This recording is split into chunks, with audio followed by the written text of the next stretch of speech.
quer. Quando a Manuela Ribeiro me enviou o tema para a moderação, eu pensava que era uma reflexão de Mário Centeno perante a necessidade de escrever o orçamento deste ano.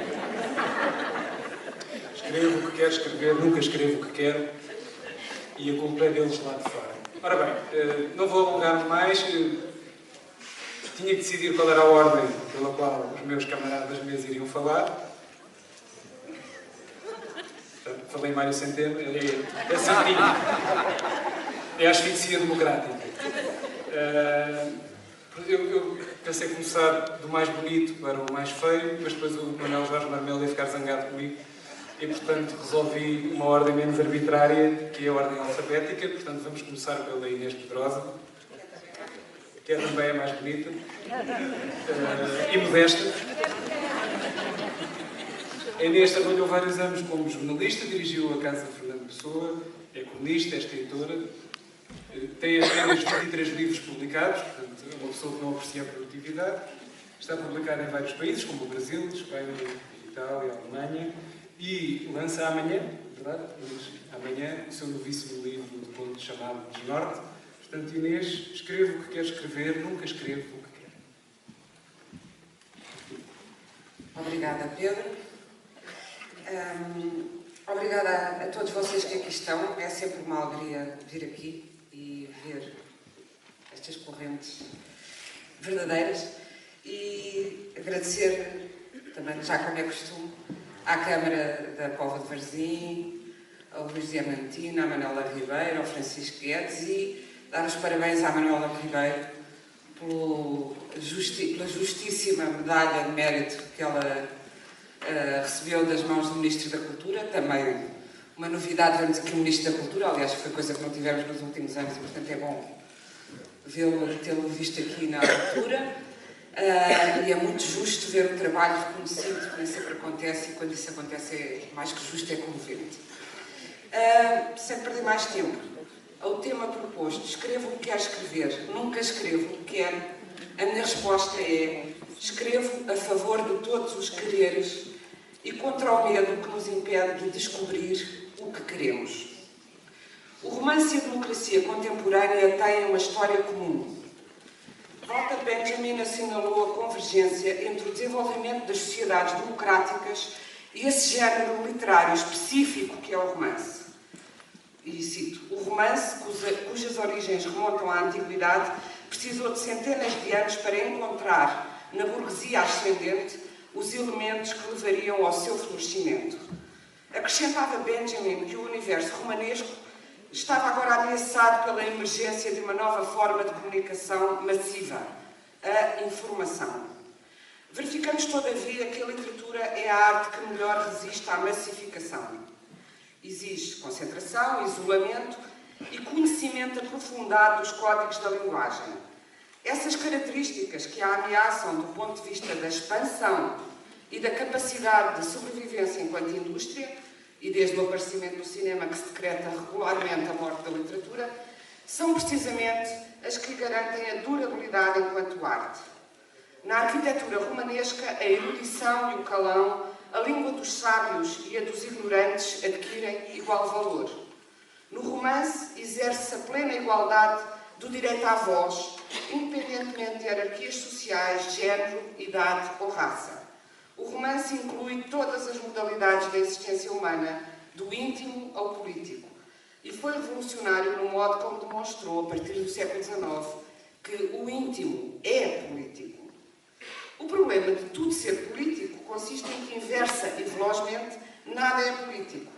Da politização, entendida como polinização extensa e contínua de toda a flora social, passa-se à apatia perante a política dura, desvalorizada porque arredada do seu inicial e iniciático sentido grego de arte de regular a polis.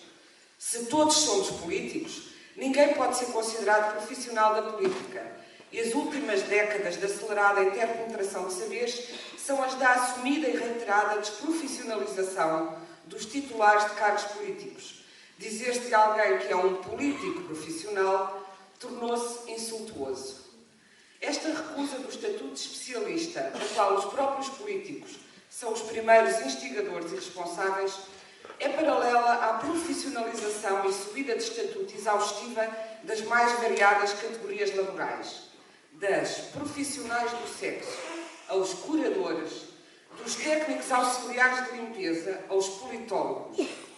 A profissionalização e mediatização dos escritores coincide paradoxalmente com o seu acantonamento e com o crescente desaparecimento das suas vozes do espaço mediático da política. A modernidade líquida de que fala Zygmunt Bauman parece em estado de evaporação, do mesmo modo que as democracias mostram cada vez mais sintomas de diluição em sucessivos estados de exceção antidemocráticos. A democracia nasceu na Grécia, em simultâneo com a filosofia, a partir de um conceito aristocrático, de poucos para poucos.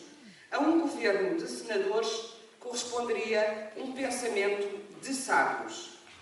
Das decantadas democracia e filosofia grega estavam excluídos os escravos e as mulheres.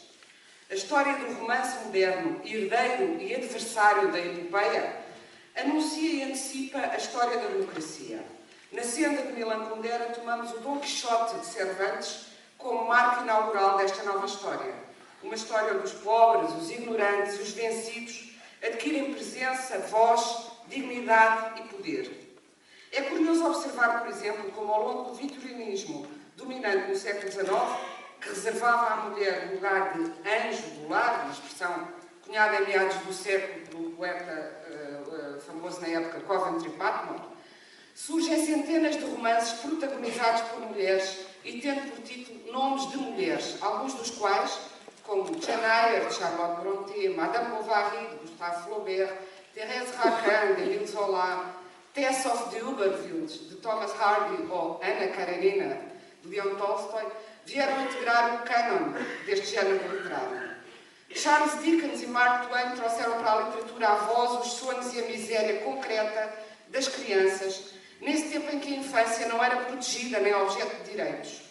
E muitos outros escritores escreveram o romance dos miseráveis, dos injustiçados, dos oprimidos. De Victor Hugo a Harriet Beecher Stowe, a autora do popular A Cabana do Pai Tomás, à qual o presidente Abraham Lincoln afirmou que o seu livro fora responsável pelo desencadear da Guerra Civil Americana. A íntima relação entre política e romance tem sido abalada pelo fundamental equívoco da literalidade. Segundo esta perspectiva, romances políticos seriam aqueles que defenderiam de um modo explícito e mesmo panfletário um determinado regime político. A sobrecarga da orientação ideológica encontrada nos romances que adotaram as regras do realismo socialista ou neorrealismo favoreceu este equívoco e levou a que os escritores recusassem qualquer associação entre os conceitos de política e literatura, rejeitando a definição gramsciana de intelectual orgânico, sobretudo depois da revelação dos milhões de mortos do totalitarismo stalinista.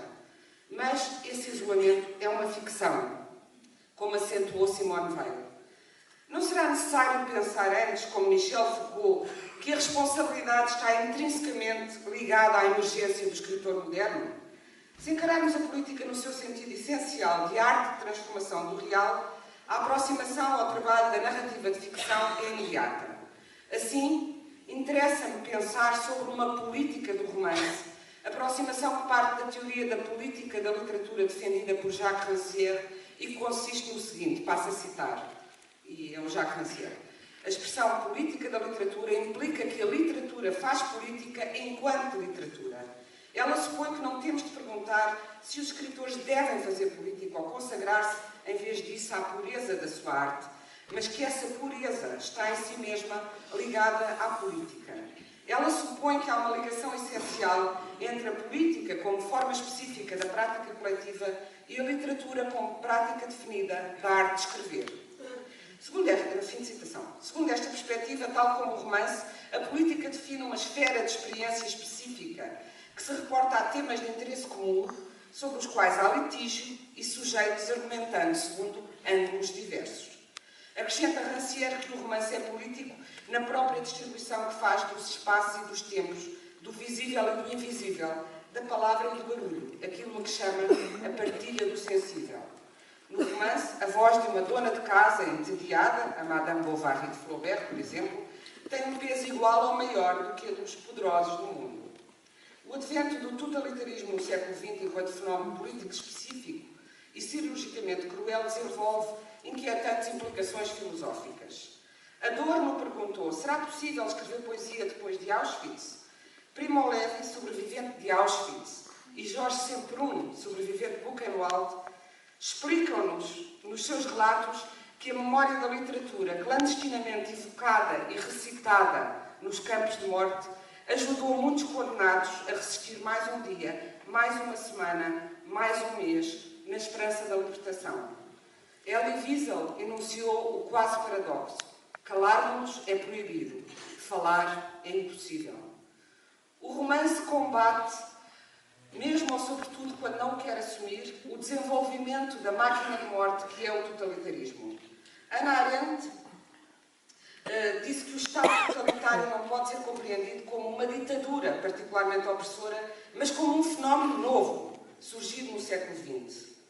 Ao contrário do que defende Karl Popper, que entende ser o totalitarismo tão velho como a civilização ocidental, a Arendt realça a singularidade desse sistema, caracterizado pelo movimento contínuo, pela transformação das classes em massas, sujeitas a uma imprevisibilidade devastadora, e pelo total esmagamento de qualquer tentativa de individualização.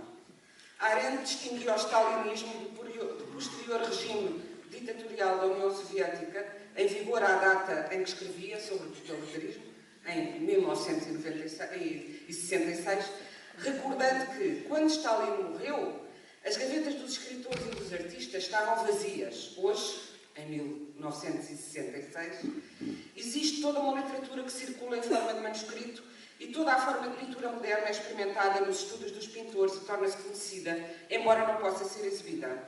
Não pretendemos minimizar a diferença entre a censura tirânica e a liberdade das artes, mas apenas acentuar o facto que a diferença entre uma literatura clandestina e nenhuma é igual à diferença entre 1 e 0. O terror totalitário perdura além da sua concretização. O suicídio de muitos sobreviventes do Holocausto, décadas depois da libertação, prova-o. A literatura é o território em que o vírus do totalitarismo não consegue entrar. O romance é um sismo que se prolonga no tempo. As ditaduras sabem-no, por isso fazem listas de livros proibidos e vigiam tudo o que se publica. Os totalitarismos impedem a própria possibilidade da escrita, porque remete para a esperança, para o pensamento crítico, para a beleza inexpugnável que permanece para lá da morte. A imprevisibilidade da vida substituem a previsibilidade da morte. Ao caráter perturbante da beleza opõem a solidez delimitada das imagens típicas, cópias de cópias de cópias, ou seja, o kitsch. O kitsch, não por acaso inventado pela língua alemã na época do seu auge imperial, virá a tornar-se o biombo insonorizado do horror e a sua exacerbação. O kitsch começa por ser o rastilho publicitário do totalitarismo para depois se tornar a sua camuflagem. Não por acaso, os totalitarismos cultivam a música e a arquitetura e queimam livros como queimam pessoas. Nos livros corre o vírus incontrolável do pensamento. A velocidade, o volume e a fragmentação da informação contemporânea, a instantaneidade e a omnipresença da comunicação comportam perigos no que se refere ao acatamento apressado das ideias feitas e à dificuldade de pensar livre e radicalmente. O fragmento corre o risco de se tornar em si mesmo totalitário, ou por excesso de especialização ou por falta de tempo e de segurança.